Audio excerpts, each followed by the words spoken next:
आखिर मैया प्रजापति ने किया क्या? आपने कभी देखा हो माँ की छोटी बहन हो या माँ की बड़ी बहन हो, माँ की बहन को क्या कहा जाता है? मौसी। आखिर माँ की बहन को मौसी ही क्यों कहा जाता है? चच्चा, बुआ कह देते, ऐसा क्यों नहीं? माँ की बहन को मौसी इसलिए कहा जाता है, अगर माँ कारणवश घर से कहीं चली जाए, माँ की बहन घर में हो, अगर वो अपनों बच्चों के और बहन के बच्चों के बीच में कोई फर्क ना करे, कोई भेदभाव ना रखे, कोई अंतर ना रखे, सीधी सी बात, जो माँ सी होती वही तो मौसी होती।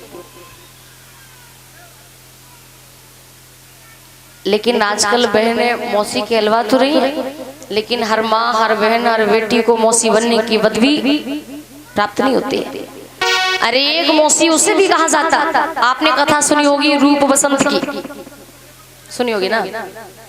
मैं कहती हूँ धिक्कार ऐसी मौसी को, अरे धिक्कार ऐसी मौसी को, ऐसी मौसी जो कहीं मिल जाए तो ऐसी मौसी से बच के रहना, नहीं तो घर का विनाश हो जाएगा।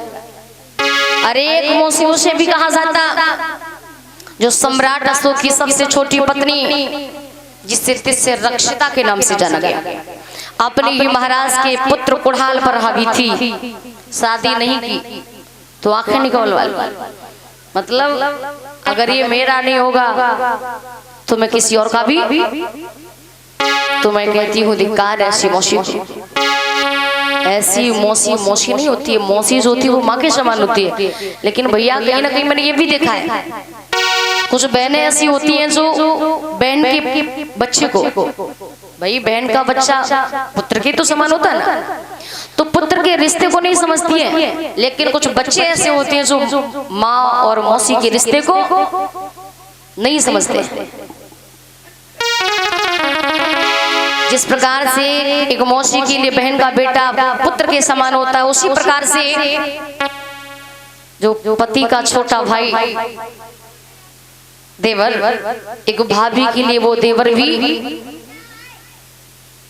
पुत्र के ही तो समान होता है ना। लेकिन भैया अगर जरा भी सीधे साधे हुए फिर तुम देखो, सही बात है, फिर सुनो देवर हो जाएगी चर्चा। अरे भाभी जो होती वो माँ के समान होती, देवर जो होता वो पुत्र के समान होता है। तो धीरे धीरे जब समय गुजरना प्रारंभ हो जाता है, मौसी प्रजापति ने क्या किया? अपने खुद के पुत्र को दासियों के हवाले कर दिया और बड़ी बहन महामाया के पुत्र सिद्धार्थ की स्वयं रक्षा सुरक्षा करना प्रारंभ कर देती है। क्यों? क्योंकि समाज के लोग कहीं ये ना कहें कि महामाया के जाने के बाद प्रजापति ने सिद्धार्थ का सही से पालन पोषण किया। बालक सब धीरे धीरे बड़ा होता चला जाता है, भैया उस पुत्र को आंखों के सामने रखती है, आंखों से कभी ओझल नहीं होने देती है। धीरे धीरे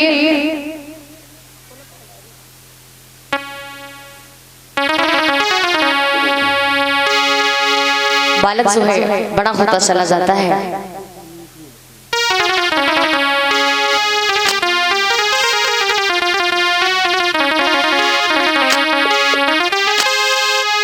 कि देख रेख कर रोती रानी,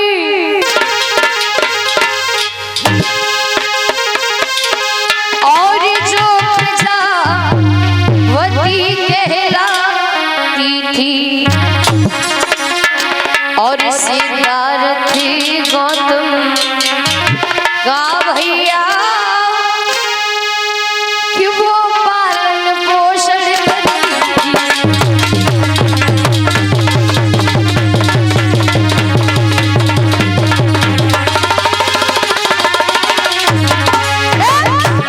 तो कहते हैं देख रेख करती रानी जो प्रजापति कहलाती थी, सिद्धार्थ गौतम का भैया वह पालन पोषण करती थी। और ऐसा ही नहीं, इस समय व्यतीत हो जाने पर कि घुटनों के बल चलने लगे,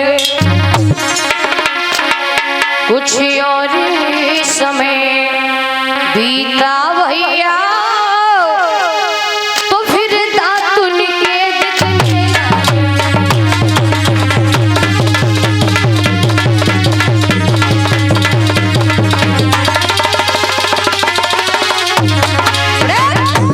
तो कहा समय व्यतीत हो जाने पर घुटनों के बल चलने लगे। कौन? सिद्धार्थ गौतम। कुछ और समय बीता भैया तो फिर दांत उनके दिखने लगे। धीरे धीरे चलना प्रारंभ कर देते हैं। कभी गिरते हैं तो कभी उठते हैं, कभी उठते हैं तो कभी गिरते हैं। और बच्चा जब छोटा होता है ना, धीरे धीरे जब चलना सीखता है, ऐसे वक्त में अगर गिर भी जाए, चोट भी लग जाए तो माँ को दर्द नहीं होता है। क्यों? क्योंकि माँ को उम्मीद होती है मेरा बेटा अब धीरे धीरे चलना सीख जाएगा। तो पुत्र सिद्धार्थ जब चाचा जी 5 वर्ष के हो जाते हैं, 5 वर्ष के हुए, महाराज ने विचार किया कि सिद्धार्थ को शिक्षा दीक्षा का दान दिलाया जाए।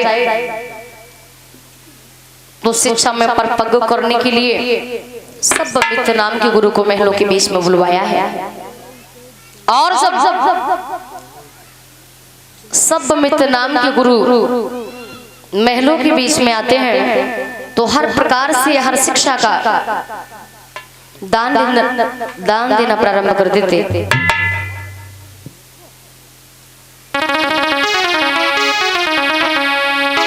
और मैं भी यही कहना चाहूंगी बहनों, एक रोटी कम खाएं लेकिन अपने अपने बच्चों को अच्छी शिक्षा का दान जरूर दिलाएं। क्योंकि शिक्षा है तो सब कुछ है और शिक्षा नहीं तो कुछ नहीं है।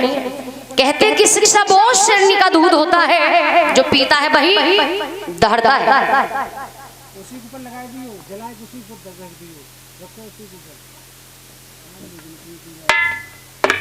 आराम से।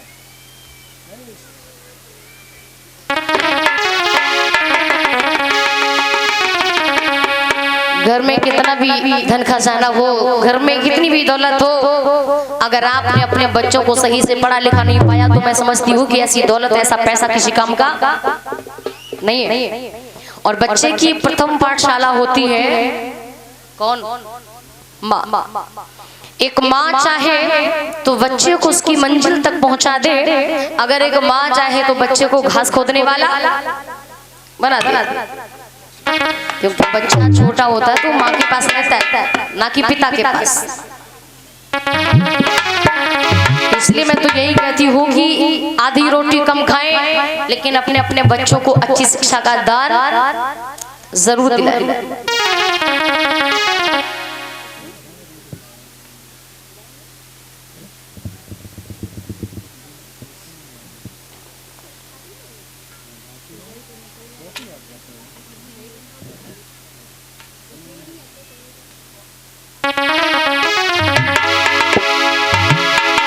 तो ध्यान दें,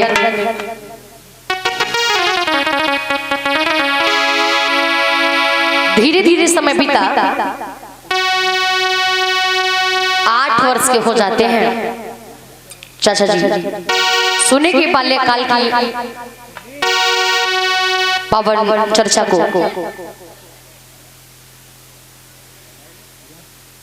जगह में का है, जगह